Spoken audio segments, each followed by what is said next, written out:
Om Sai Ram. Chapter 3. Sai Baba's Sanction and Promise. Assignment of work to devotees. Baba's stories as beacon light. His mother Leela. Rohila's story. His sweet and nectar-like words. Sai Baba's Sanction and Promise. As described in the previous chapter, Sai Baba gave his complete assent to the writing of SATCHARITHRA and said, I fully agree with you regarding the writing of SATCHARITHRA.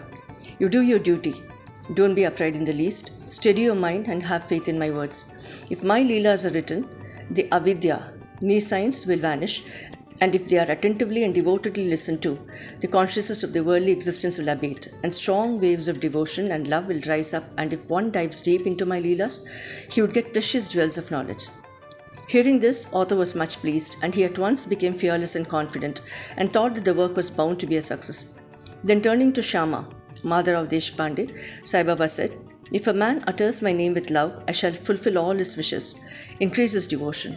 And if he sings earnestly my life and my deeds, him I shall visit in front and back and on all sides. Those devotees who are attached to my heart and soul will naturally feel happiness when they hear these stories. Believe me that if anybody sings my Leelas, I will give him infinite joy and everlasting contentment.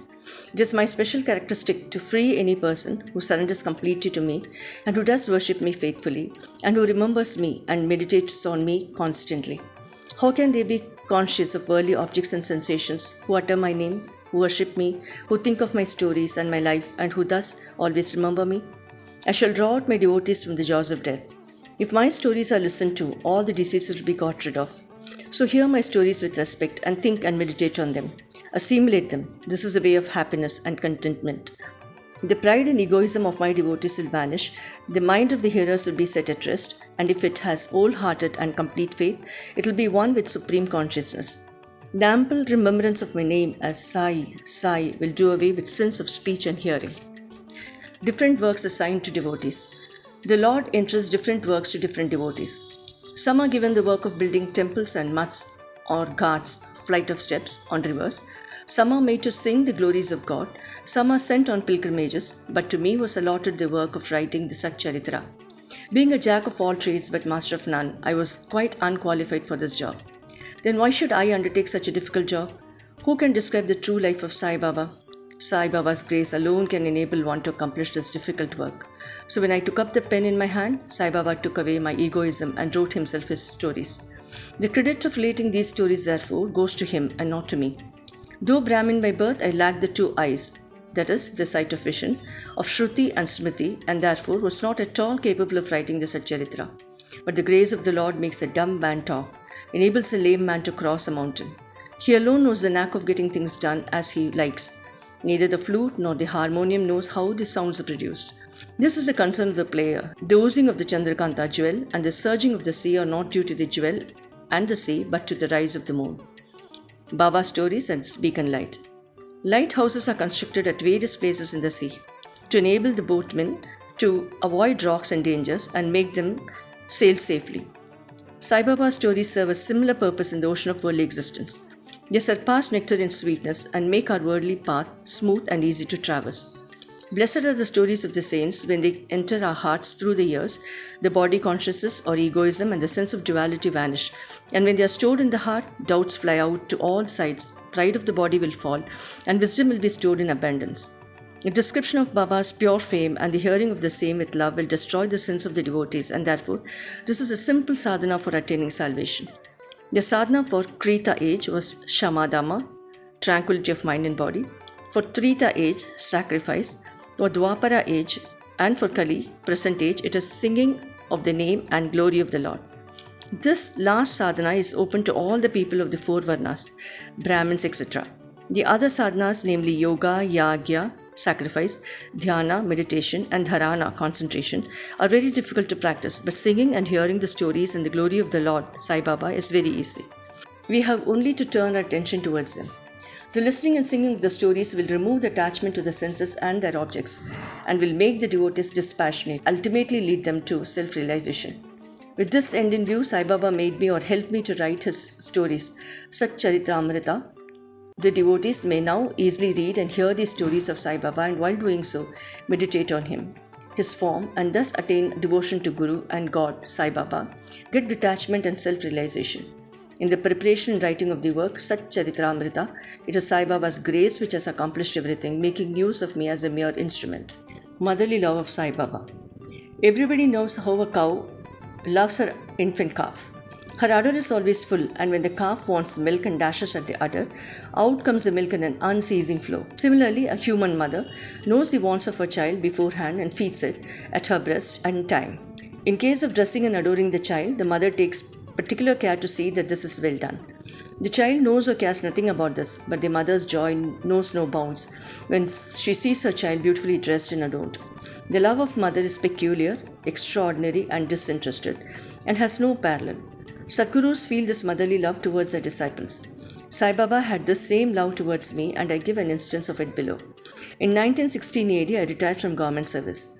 The pension that was settled in my case was not sufficient to maintain my family decently. On Guru Purnima, 15th of Ashada day of that year, I went to Shirdi and with other devotees.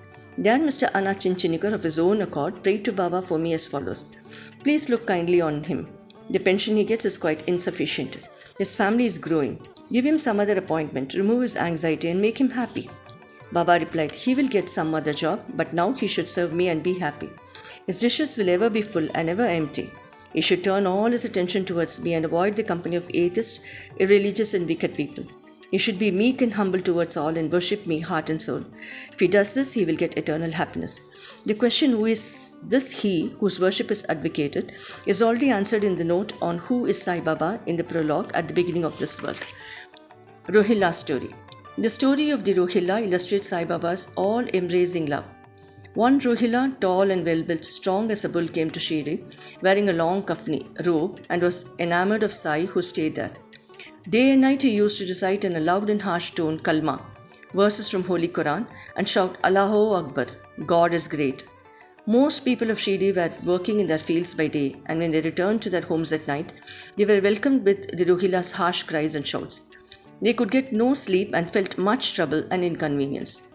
They suffered in silence this nuisance for some days, and when they could stand it no longer, they approached Baba and requested him to check the Rohilla and stop the nuisance. Baba did not attend to their complaint. On the contrary, Baba took the villagers to task and asked them to mind their own business and not the Rohilla. He said to them that Rohilla had got a very bad wife, a Zantipi, who tried to come in and trouble the Rohilla and himself. But hearing Rohilla's prayers, she dared not enter, and they were at peace and happy. In fact, the Rohilla had no wife, and by his wife Baba meant Durbuddhi, that is, bad thoughts. As Baba liked prayers and cries to God better than anything else, he took the side of the Rohilla and asked the villagers to visit and suffer the nuisance, which would abate in due course. Baba's sweet and nectar-like words. One day at noon, after the Aarti, devotees were returning to their lodgings when Baba gave the following beautiful advice. Be wherever you like. Do whatever you choose. Remember this well, that all what you do is known to me. I am the inner ruler of all, seated in your hearts. I envelop all the creatures, the movable and immovable world. I am the controller, the wire puller of the shoe of this universe. I am the mother, origin of all things, the harmony of three gunas, the propeller of all senses, the creator, preserver and destroyer. Nothing will harm him who turns his attention towards me, but Maya will lash or whip him who forgets me. All the insects, ants, the visible, movable and immovable world is my form or body. Hearing these beautiful and precious words, I at once decided in my mind to serve no man henceforth but my Guru alone. But the reply of Baba to Anna Chinchinikar's query, which was really mine, that I would get some job, began to revolve in my mind, and I began to think whether it would come to happen.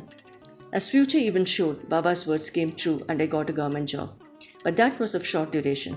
Then I became free and solely devoted myself to the service of my Guru, Sai Baba. Before concluding this chapter, I request the readers to leave out various hindrances, namely indolence, sleep, wandering of mind, attachments to senses, etc., and turn their whole and undivided attention to these stories of Sai Baba.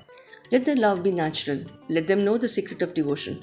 Let them not exhaust themselves by other sadhanas. Let them stick to this one simple remedy, that is, listening to Sai Baba's stories. This will destroy their ignorance and will secure for them salvation. A miser may stay at various places, but he always thinks of his buried treasure. So let Sai Baba be enthroned in the hearts of all. In the next chapter, I shall speak of Sai Baba's advent in Shirdi. Bow to Shri Sai, peace be to all.